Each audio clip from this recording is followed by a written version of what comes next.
Alright, shout outs to this guy. He watched the new Kanye movie so that we don't have to. Now this video isn't going to be anything ordinary on this channel. Well, except for the fact that this video's topic is Kanye. Yeah, whoa, big surprise there. It's not like I didn't start my dying YouTube career talking about this guy.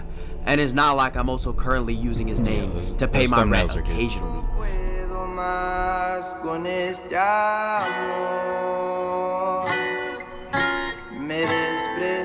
I think all of his, all Kanye fans can relate to the love-hate relationship. Yeah,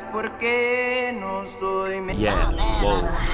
Definitely not Ortega. He would never capitalize off of all the 12-year-old Kanye fans. And he would definitely not make a documentary about a documentary after saying he would stop making Kanye videos for the 5th time. Yeah, nah. Ortega would never do that. And you know what? Fuck you, bitch. Yeah, you ain't gonna control me. I don't like being controlled. Cause guess what, lil bro? I did exactly what I said I wouldn't do. Which luckily to all the freshmen out there, yeah guys, we about to talk about the GOAT again. The most coherent and logical rapper of our time. You waited your whole life? Yeah guys, the maniac bipolar genius just dropped a new that's some Meek Mill shit right there. documentary. And of course it's goated, absolutely no flaws, peak cinema. Nah, I just want to show you some of these fuck ass review bombs. First day, mind you. That's hilarious. It made me reach for the popcorn at Aldi's.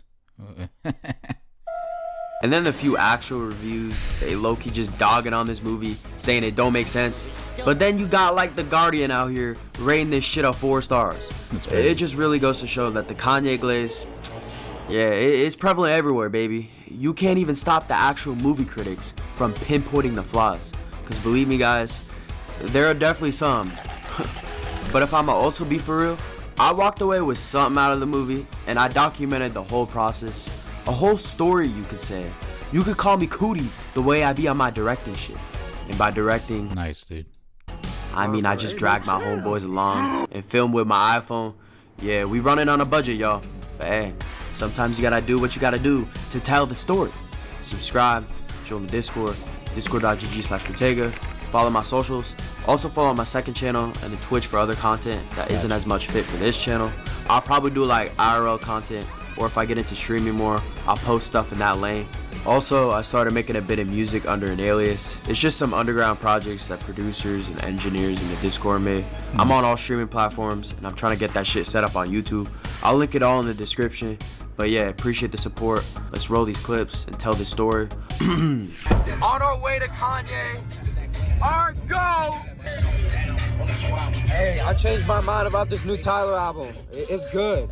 I already thought it was good, but it's better. It's even better. Yeah, dude. Ring Ring Ring is one of the best Tyler songs, for sure. Better now.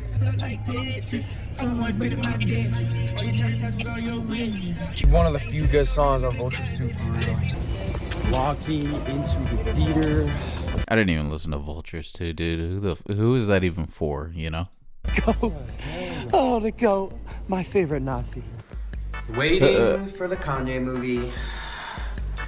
Yeah, I got a hole in my pants. Alright, for some reason, when we had the bright idea to go watch this Kanye movie, they were sold out at almost every AMC in our area because we decided to order the tickets late. So we basically had to drive an hour away to another theater. What the fuck? You could have waited an hour, right? Bless you, man. Oh, yeah. Have a great day, man. Stay cool, man. Always helping out the community here, guys. Yes, sir, baby. And even then, we had to cop some shit-ass tickets, straight front row, looking up at the screen like we some fucking giraffes. On my mama, my neck found some new positions it's never been in before. Hey, bro, chill. Thank you for showing Oh my god! Oh my god! Oh my god! You didn't have to get the front row. What the fuck, dude? Thank you, sir. Up there. It's like fake sold out. Dig into those delicious snacks. Maybe starts. Right. Yes, we're munching all right. Hell yeah. In whose name? Oh damn, bro, chill. In whose name? You're always a hungry boy. You gonna get some fried chicken? I love you. Oh, yeah. I'll be okay. Bojack. I'll be okay. New Generation's hilarious. I love you. So for you to start by that, that's like a hostile approach. My name. Jesus. What the fuck, bro? I don't know if you could tell, but I had to tilt my phone up like I was a pervert recording under a skirt. The entire movie was just me counting the amount of pixels I could see on Kim Kardashian's BBL, if I'ma be for real. Now, since I brought my friends along, and they were obviously so thrilled to be there, absolutely ecstatic. So ecstatic, one of them just got up and left the theater because he thought that shit was ass. Yeah. And you know, I would have gathered them all to interview them about it, but they all said, fuck you, that shit was ass. So, I feel the same way, pretty mixed. So, let's get to the yap. First off, this documentary wasn't anything super special or anything we haven't really seen before. In fact, I say like a good percentage of the footage shown in this doc I've seen before. Yeah, that's what happens when you were a diehard fan. I didn't even know it was a real doc. I thought I didn't even know it was coming out. Number one. Number two, it felt like he only did it because of the Netflix thing, you know. And you know, I'm not saying I'm still not a fan of Kanye somewhat, but dog, I ain't trying to keep up with the newest Schizo episode all the time. Anyways, I saw a lot of this footage already because Kanye and leakers push it out on the internet. Oh no, dude, he's sitting here with Leor Cohen, Dave Rifkin, TMZ guy. Throughout the years, but there was still definitely some footage I've never seen before, which was good, I guess. Makes my $15 spent on this seem somewhat worth it. And I'm not trying to downplay this whole movie at all. There's obviously negatives, but there's, you know, also some positives. And I feel like for this video, we should go over some of the positives first, and then go over the footage and plot of the film, which obviously means I'm gonna spoil this shit a bit. It's not like you missing out on anything though. This is just basically a recap of Kanye's life the last 6 years in a little bit of a rawer form. First off, the cinematography in the film honestly stands out to being pretty decent for a director who, based on watching this film, is a bit of an up-and-coming creator. My favorite shot in the whole film was the shot with Burberry Airy, Cardi, and Kanye. And the editing for real was frying me. They put the most menacing Batman-type music in the back, making this shit look like a supervillain meetup. There were a lot of other cool shots in this film, but the shots sometimes dragged, I can't lie. Especially when Kanye has these insane yap sessions, which you gotta pay attention to, because on God, there were people next to me falling asleep.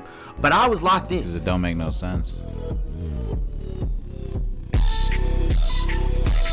It was honestly entertaining seeing Kanye act like he the dude from Split, because it felt like this dude's personality would change every new scene. See, the thing with this movie is that the plot is just antic to antic. Kanye's entire method in this film is to basically clip farm and make himself seem like he has Superman. Right, so it's like a clip farm at the movies, but it's like a TMZ reel of everything he's been doing. It's pretty cool. He quite literally says he's trying to imagine his life as a movie and he can control the direction of his life. And yeah, that basically means he's just gonna do whatever the fuck he wants for the next 6 years. The movie starts by him talking to his daughter and then proceeds to do the Genius type of shit where they show old clips of Kanye and do a little montage of He was a bit ahead of his time with the Israel stuff, wasn't he? that. They got a part where he talking to Diddy. I thought I just wanted to include that. I'm pretty sure I've seen this clip before, but it's been a minute, so that shit kind of caught me off guard, not gonna lie. Alright, then it proceeds to Kanye's antics in 2018 that we all know about. The Trump shit, the crash outs. There's crash outs every year in this film, but yeah, we talking about 2018 right now. There's a part where he talking to Drake and he's spitting some mid-verse to him, and Drake gotta hop on the dick because they both secretly idolize each other but are jealous. Right. That verse is crazy. I'm just extra. My favorite part of this film was definitely when he was more vulnerable, like when he was in Chicago talking to that old lady, or when he get this, when he's just straight up acting like a man-child, throwing his arms up like mommy won't give him his little binky. What the fuck? See, like, this shit had the squad dead laughing in the theater. I'm sorry, it's low-key sad, but man, I gotta applaud Kanye for showing a side to himself that isn't entirely about his ego. And I like how But that was about his ego. If he's throwing like little temper tantrums, that's 100% about his ego. they sometimes have parts in this film where they show people questioning Kanye and putting him in a different place of thinking. My favorite part of this film that shows exactly Kanye's insecurities into light is when he shows up to SNL with the Trump hat and does his monologue shit on TV, and Michael Shea calls him out for interfering with the program. See, this is what more Crazy. people should call out Kanye on. Using his own righteous and centered rhetorics to fuck up any bit of a...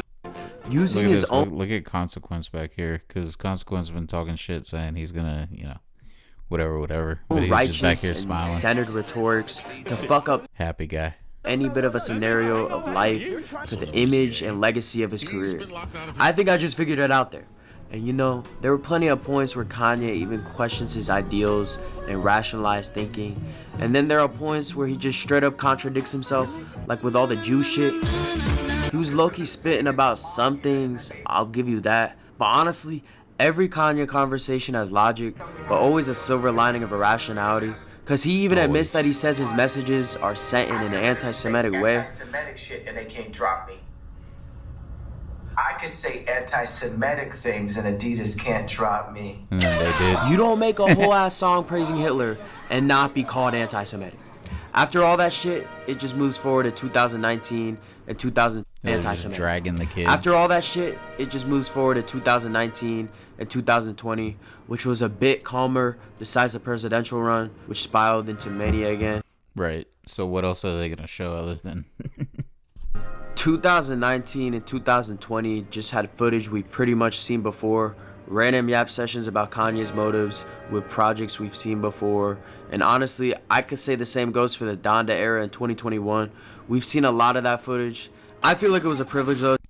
It's a whole lot of work for nothing though, Like I kind of feel like, I don't know, the Donda era was dope because it felt like something bigger was coming. Like that was like the next gen of Ye, you know what I mean? And then we get Vultures, a collab album with him and Ty Dolla $ign that, whatever. To see And it's been difficult to keep up with anything after that, just because he really is like the only independent artist. Everybody else who says they're independent, they're not. Really, Kanye is the only one. And it's not that great for us, I'll say that. play off the grid on the big screen, even if I had to look up. But yeah, that shit was like the chicken jockey in the Yeah, isn't the whole movie on YouTube right now? Minecraft movie for me. Might There's react this to one scene, might react and review to the whole movie. which was probably the best part of the whole film, no doubt. Kanye in a furry mask talking That's insane. The dude's definitely a furry, bro. about how he feels free. Why is he a furry? What the fuck? The best thing about being an artist is just like, He's a furry. 2022 transitioned to be interesting despite it just being the start of the wacko nitrous era with Gap and the Nazi shit. Yeah, man, you gotta get off that nitrous shit, brother. Like, that shit is the worst. Like, his brain is literally, like, eating itself. Which I wish they showed more of. I just like how they didn't Yeah, why didn't you show more of that era, bro? show any film from 2024 or 2025 besides like a little interview with Kanye summarizing the film so they could just release it already. See, that's what I mean about this film. They just rush the fuck out of it when they stop paying attention to all of it. They have a part in this film where the director puts a little monologue talking about his thoughts, then proceeds to transition to Kanye talking about how some people may see this as rambling nonsense from antic to antic. But, I see this film as having meaning, is basically what he said. And there's nothing wrong with that. I feel like Kanye came up with this apparent plot of mental health on the spot because he realized all the stuff he did the last 7 years. Yeah, I don't know, man. Kanye's been off the rails for way too long. I might watch it and give, like, an in-depth review, but I don't know. We'll see. I will at least watch it, though. I'll say that.